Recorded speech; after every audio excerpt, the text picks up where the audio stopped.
வெந்து தணிந்தது காடு. எதையுமே தெரிஞ்சுக்காமல் ஒரு வேலையில் இறங்கக்கூடாதுன்றதுக்கு நாங்கள் தான் உதாரணம். இது சருகெல்லாம் வந்து கரும்பு வெட்டினது வந்துட்டு சருகெல்லாம் கொளுத்தி விடலான்னு சொல்லிட்டு சண்டே போயிருந்தோம்.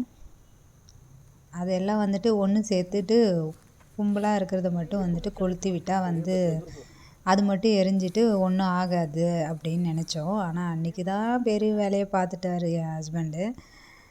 என்ன பண்ணாருன்னா ஃபுல்லாக 2 சைட்லேயும் வந்துட்டு கரும்பு இருக்குது. மற்றபடி மற்ற இடத்துல எதுவுமே கிடையாது. 2 சைடில் மட்டும் எங்கள் கழனிக்கு பக்கத்துலேயே 2 சைடுமே கரும்பு இருக்குது.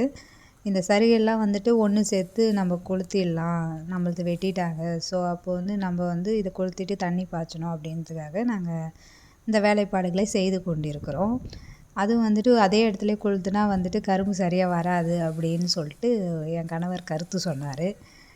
இல்லைங்க அப்படிலாம் கிடையாதுங்க, அப்படியே தான் வயல்லே தான் கொளுத்த முடியும், இவ்வளோ தட்டெல்லாம் வந்து நம்ம ஒரு இடத்துல எடுத்துகிட்டு போயெல்லாம் கொளுத்த முடியாது, ரொம்ப கஷ்டம் அப்படின்னு சொன்னேன். அப்புறம் கொஞ்சம் செஞ்சார். அப்புறம் வந்துட்டு ஆமாம் நீ சொன்ன மாதிரி வந்து எடுத்துகிட்டு போய் கொளுத்த முடியாதுன்னு சொன்னார். அப்புறம் என் பேச்சை கேட்காம இல்லை நம்ம இப்போதைக்கு கொஞ்சம் மட்டும் கொளுத்தி பார்க்கலான்னாரு. இல்லைங்க 2 சைடு கரும்பு இருக்குது, அதனால் வந்து கொளுத்துனா வந்து பிடிச்சிக்கிட்டு அப்படியே போயிடும் அப்படின்னு சொன்னால், அப்படிலாம் போகாது, நம்ம கூட்டி வச்சு அதை மட்டும் கொளுத்துனா கண்டிப்பாக வந்துட்டு போகாது அப்படின்னு சொன்னார். அதுவும் சரி உச்சி வெயிலாக இருக்குது, இந்த டைம்லாம் பண்ணக்கூடாது, ஒன்று காலையில் பண்ணணும் இல்லை ஈவினிங் பண்ணணும்னு சொன்னேன். அதையும் என் பேச்சை கேட்காம திரும்ப திரும்ப வந்துட்டு போயிட்டு வத்தி பெட்டி கூட இல்லை, போயிட்டு நான் கடையில் வாங்கிட்டு வந்து கொளுத்துவேன்னு சொல்லிட்டு நீ தாண்டா டிரைவர், உன்னை தாண்டா தேடினந்தன்ற மாதிரி கொளுத்தி விட்டுட்டாரு. கொஞ்சத்துலேயே அப்படியே பற்றிக்கிட்டு எல்லா இடத்துக்கும் போச்சு. நல்ல வேலை அணைச்சி கரும்பு காப்பாற்றிட்டோம்.